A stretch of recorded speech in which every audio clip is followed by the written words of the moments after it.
el 2009 no era ni obligatori presentar cap comptabilitat de les societats i, òbviament, no es pagava cap impostos. És a dir, la cambra, a partir d'aquell moment, junt amb el govern de torn, es va encarregar de fer una tasca de divulgació. La sala de la cambra va ser més freqüentada que mai. Es van fer multitud de sessions informatives, cursos de formació, inclús la cambra va editar el Pla General Comptable, un manual de referència. Realment, la labor de la cambra en aquell moment d'ajudar a les empreses es veia més que mai.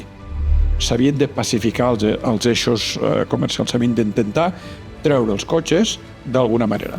Tot va ser fruit de molta feina, vam tindre una excel·lent col·laboració de l'Agència de Mobilitat. Allò va ser un procés llarg, difícil, incomprès i bastant dur.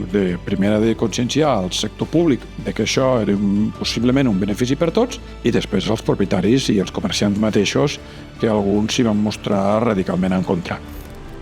Aquesta és de les coses que més satisfacció, sense cap mena de dubte, tinc del meu mandat. La modificació de la llei de la Cambra de Comerç bàsicament va donar lloc a 3 grans eixos que són fonamentals i que resumeix tot. En primer lloc, unes noves atribucions i potestats que la Cambra no tenia van quedar definides amb la llei. En segon lloc, un nou procediment intern de funcionament de la Cambra i, en tercer lloc, un nou finançament.